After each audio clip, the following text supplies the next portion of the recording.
Assalamualaikum warahmatullahi wabarakatuh. Perkenalkan, nama saya Dita Aprilia dari kelas 11 IPS 6, mata pelajaran Sejarah Indonesia. Di sini saya akan mempresentasikan materi yang berjudul Perlawanan Indonesia terhadap Kolonialisme dan Imperialisme, yaitu Perang melawan Portugis dan Kongsi Dagang VOC.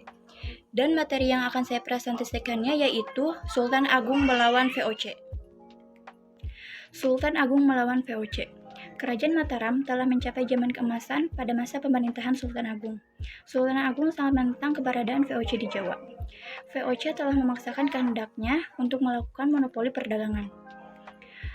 Telah melakukan perdagangan pribumi, mengalami kemunduran, dan rakyat menderita. Oleh karena itu, Sultan Agung merencanakan serangan ke Batavia.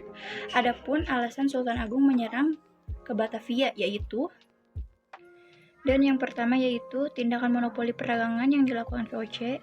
Kedua, VOC telah menghalangi kapal Mataram yang akan berdagang ke Malaka. Ketiga, VOC menolak untuk mengakui kedaulatan Mataram. Dan yang keempat, keberadaan VOC di Batavia telah mengancam serius pada masa depan Pulau Jawa.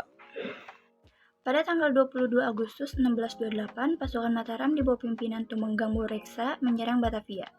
Pasukan Mataram berusaha untuk membangun pos pertahanan, tetapi VOC berusaha menghalangi pertempuran sehingga tidak dapat dihindari.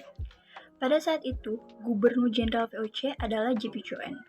Pasukan Mataram berusaha untuk mengepung Batavia dari berbagai penjuru. Dengan senjata yang unggul dapat memukul mundur kekuatan pasukan Mataram. Dalam pertempuran tersebut, Tumenggang Boreksa gugur dan serangan Sultan Agung pada tahun 1628 belum berhasil. Dengan kekalahan tersebut, Sultan Agung segera mempersiapkan dengan serangan yang kedua. Sultan Agung meningkatkan jumlah kapal dan senjata serta lumbung beras untuk persediaan bahan makanan di Tegal dan di Cirebon.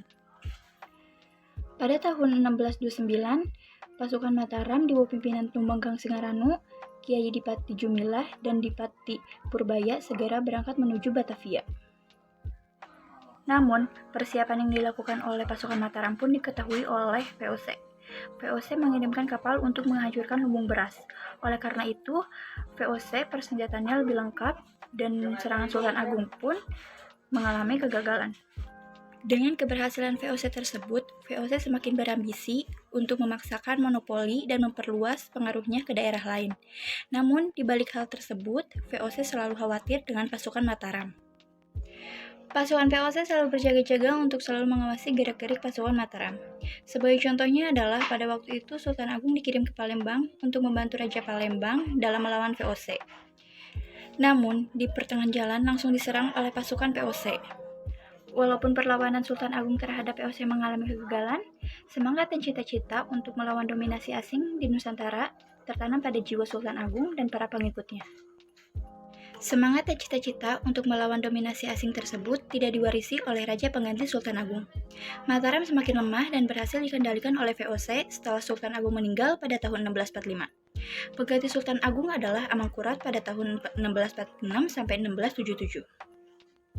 Sekian presentasi dari saya. Mohon maaf bila ada kekurangan. Terima kasih. Wassalamualaikum warahmatullahi wabarakatuh.